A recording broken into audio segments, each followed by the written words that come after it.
Dan kalau diringkas para jemaah, dan tentunya ini sangat banyak sebenarnya, ini hanya saya ringkas saja. Sebagian ulama mengumpulkan, kalau diringkas, dikumpulkan apa itu masalah ijtihadiyah, terkumpullah 4 perkara. Jika ada padanya 4 perkara ini, berarti itu masalah ijtihadiyah di antara ahlus sunnah. 1. Alla yakuna fil mas'alati dalilun minal kitabi awis sunnati aw ijma'in mutahaqqiq. Jadi ini definisinya. Ini dhabit, ketentuan, patokan apa itu masalah ijtihadiyah. Jadi bukan hanya 1, ada 4. 1. Jika di masalah itu tidak ada dalilnya, Al-Quran, tidak ada dari hadis, dan tidak ada kesepakatan seluruh ulama. Terus, karena dalil tidak ada, dan tidak ada kesepakatan ulama beda pendapat, maka perbedaan ini namanya ijtihadiyah. Kita tidak boleh mengingkari apalagi menyesatkan. 2. Antakunal mas'alatu fiha nassun sahih lakinnahu ghairu sarihid dalalah. Ada dalam masalah itu dalil sahih, tapi tidak sharih, tidak tegas. Dalilnya sahih namun maknanya banyak, tidak tegas menunjukkan haramnya sesuatu, bid'ahnya sesuatu, dilarangnya sesuatu, tidak tegas. Sehingga karena dalil sahih ini tidak tegas, ulama pun berbeda pendapat. Perbedaan itu namanya ijtihadiyah. Yang ketiga, antakunal mas'alatu fiha nassun sharih fid dalalati lakinnahu mutanaza'un fi sihhatih. Yang ketiga, ada dalil yang sahih dan sangat jelas, tegas. Dalilnya jelas, ya, ada dalilnya jelas, tegas, namun diperselisihkan kesohihannya. Kalau tadi dalilnya sahih tapi tidak tegas. Kalau ini tegas namun diperselisihkan. Sebagian mengatakan sahih sehingga tidak boleh ini dilakukan. Sebagian ulama mengatakan itu riwayatnya dhaif sehingga tidak bisa jadi dalil untuk melarang.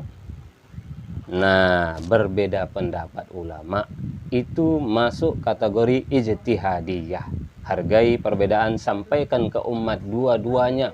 Jangan satu saja, nanti terkesan kita seperti menipu umat. Umat tidak tahu ada pendapat Ahlus Sunnah yang lain.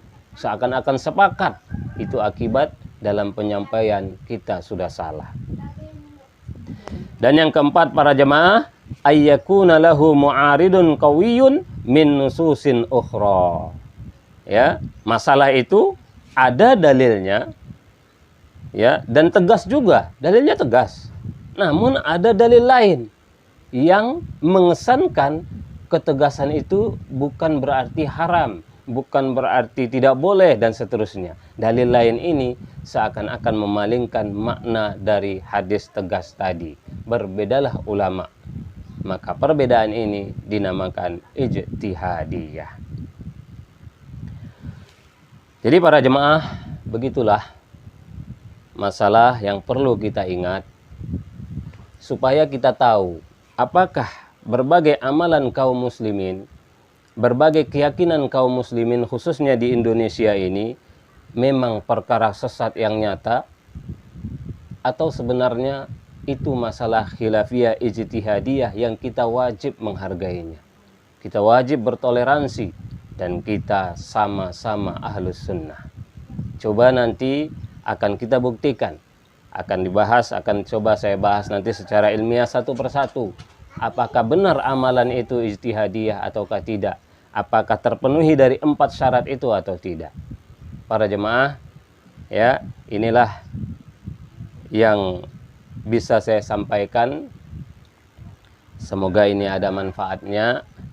Dan untuk sedikit memperjelas saja apa masalah-masalah tersebut yang insya Allah akan coba saya jelaskan secara ilmiah insya Allah dengan keterbatasan ilmu yang ada pada saya, ya, yaitu seperti tahlilan.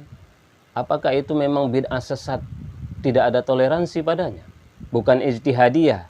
Ini yang insya Allah akan saya buktikan. ya, yasinan, apakah itu bukan ijtihadiyah?